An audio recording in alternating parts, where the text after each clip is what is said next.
Hello friends, இன்றைக்கி கார்த்தி செய்யுது எப்படின்னு பார்க்குறோம். எங்கள் வீட்டில் இது பாருங்கள், அடுப்பு இருந்துச்சிங்களா, அதுலேருந்து கறி எடுத்து அந்த கறி ஆறின பிறகு நாங்கள் இடிக்கிறோம். என் புள்ள தான் இடிக்கிறாரு, ஆமித்திரன் இடிக்கிறாரு. சரி, நாங்கள் இடிச்சிட்டு எப்படி செய்கிறோன்னு காட்டுறோம் உங்களுக்கு.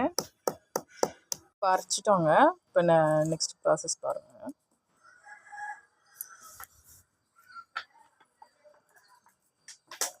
இது எனக்கு கூட தெரியாதுங்க. இந்த வாண்டுக்கு எப்படி தான் தெரிஞ்சது தெரியல. இந்த மெத்தடு பயங்கர. How you know this? அன்றைக்கி ஒரு நாள் வீட்டில் செய்யறதுக்கு இது ஒரு அப்பா என்ன அந்த காய்ச்சி பார்த்துல அதான் செஞ்சேன். அது இப்படி தான் இருந்துச்சா? Okay, super. குட்டீஸ், அடுத்த கார்த்திகைக்கு நீங்கள் அதே மாதிரி வீட்டில் செய்யுங்க. காரி கிடச்சாலே போதும், மரத்தூள் கிடச்சாலும் போதும். ஆனால் மரத்தூளில் நாங்கள் சுற்றணும், அந்த அளவுக்கு வரல. கறியில் தான் சூப்பராக வருது. இதான் நாங்கள் திரும்ப ப்ரிப்பேர் பண்ணுறோம். அவ்வளோதாங்க ப்ராசஸ். இது வந்து நம்ம அப்படியே நூல் போட்டு கட்டிட வேண்டியது தான்.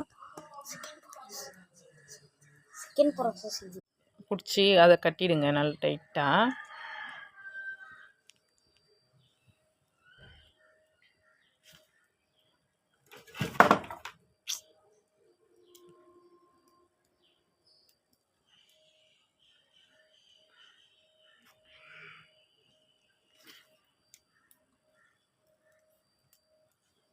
எங்கே போனால் குட்டீஸ், இதை வந்து நாங்கள் நடுவில் வச்சு 3 குச்சி, எங்கள் வீட்டில் இந்த குச்சி தான் இது. முருங்கை குச்சி,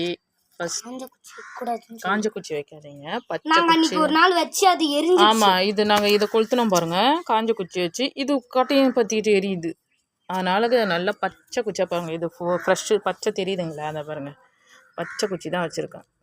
முருங்கை குச்சி, முருங்கை மரம் இருக்குது எங்கள் வீட்டில், அதை கட் பண்ணோம். இது வந்து கொஞ்சம் இது முருங்கை குச்சி தான், கொஞ்சம் காஞ்ச குச்சி.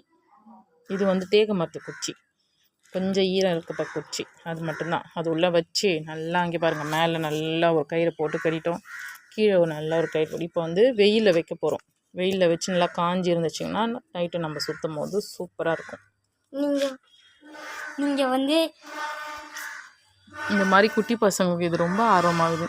என் பிள்ளை ரொம்ப ஆர்வமாகறான் இதில். இது நீங்கள் வந்து எடுக்கும் போது வந்து வெயிலில் காய வைக்கணும். ஏன்னா நான் வந்து கறி எடுத்து தண்ணியில் தெளிச்சு விட்டேன், அதனால அது வந்து ஈரப்பதம் இருக்கும், வெயில காய வைக்கணும். ஆமாம், ரொம்ப அவசரம், சீக்கிரமாக செய்யணுமா, அதனால் கறி ஆறுற அளவுக்கு டைம் கொடுக்கல. கறி எடுத்து வெளியே வச்ச உடனே தண்ணி தெளிச்சிட்டாரு, அதனால் 2 நிமிஷம் டைம் விட்டேன்.